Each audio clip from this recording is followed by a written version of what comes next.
good morning. Almusal tayo. Wala akong ulam. So ngayon, ang ginawa ko, yung kanin ko, inanong ko na lang na Milo. Ayan kung sino nakarelate ko. Para na itong champurado. Yan o. Sarap din. Wala kasing ulam. Kailangan ko nang kumain. Dahil ay nag-iinom ako ng, siyempre, maintenance. Kailangan bago tayo uminom ng maintenance, kakain muna. Kailangan may laman yung anak, may laman yung tiyan natin. Kaya ako pa naman yung may ako yung tawag nito, ulcer na ba to? Kasi tuwing humahapli tapos nag-acid reflux ako. Ang pangit. Galing ako naglaba.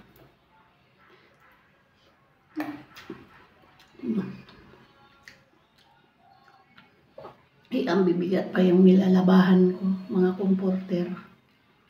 Binabad ko muna kagabi. Tapos,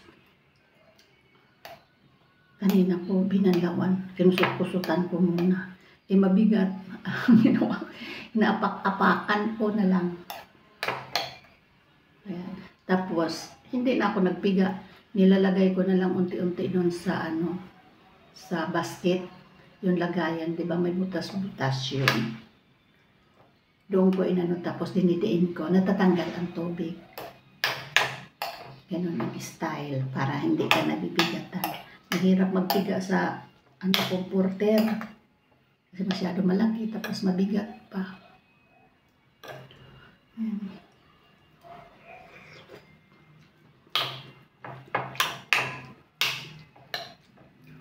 Tapos ko naman ito, ayusin ko yung aso ko kasi parang masama yung pakiramdam. Kakain muna ako.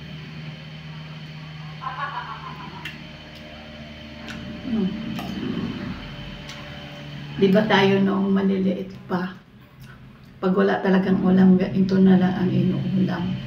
Kung sinong nakarelate diyan. Minsan kape. Kape yung nilalagay. Sinasabaw. Ito kung may tuyo lang okay na. May tuyo naman dyan. Kaso, ayaw ko.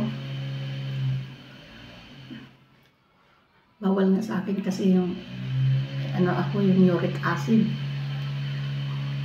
Mataas ang uric acid ko. Dati tag 200 lang, 200 plus. Ngayon alam mo 500 plus na.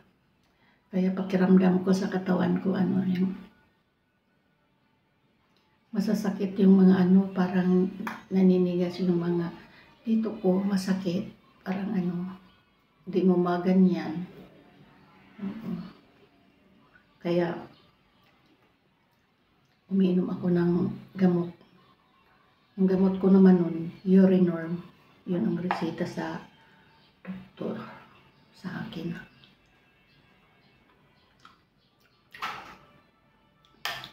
Hirap pala pag ganito lang edad natin Yan, palapit na tayo sa senior ba?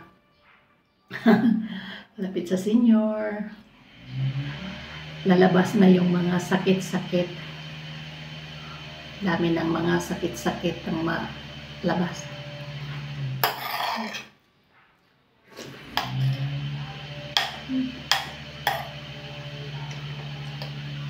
Kaya ingat-ingat na. Hindi nga ako makakain ng ang daming bawal. Bawal mga nuts, bawal yung mga gulay na may mga buto.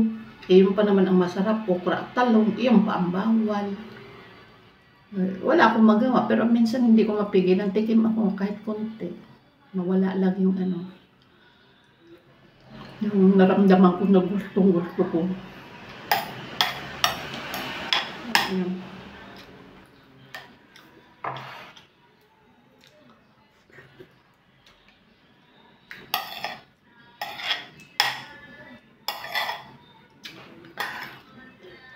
Mamayang hapon, mayroon na naman akong gawin.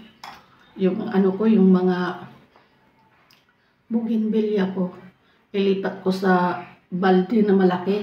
Malaki yung parang balde ng pintura, marami ako dyan. Mga 7 yata. Ilipat ko yung mga bougainvillea ko kay sayang na. Inalis ko na kasi sa sa yung lupa. Nilipat ko sa mga pasok-pasok kasi para hindi lumaki. Ang pangit pag lumaki.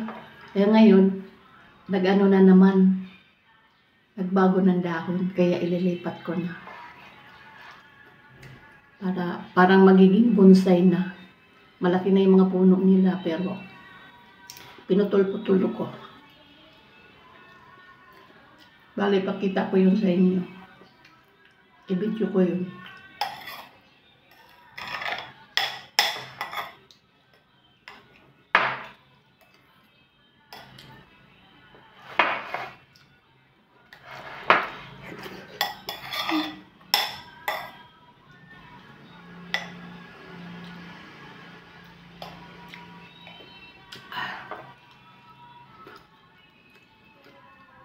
Ako na lang dito mag-isa. Tuwing araw, ako na lang mag-isa dito eh. Bunso ko pumasok sa school. Linggo ng uwian. Yung isa ko naman, nagbantay ng shop. Sawa ko naman, kahit saan pumupunta-punta. Yan. Panganay ko naman, ganun din kasi may shop yan. Ando na ngayon sa sa probinsya, nag-deliver, malayo. Nag-deliver sa Isabela. Kaya ako lagi dito mag-isa.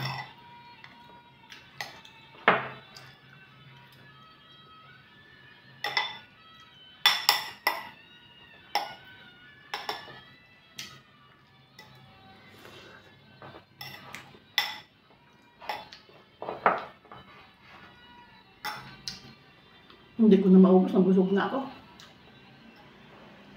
Bagay ko nilang to sa aso. May aso pa kami dyan, iba.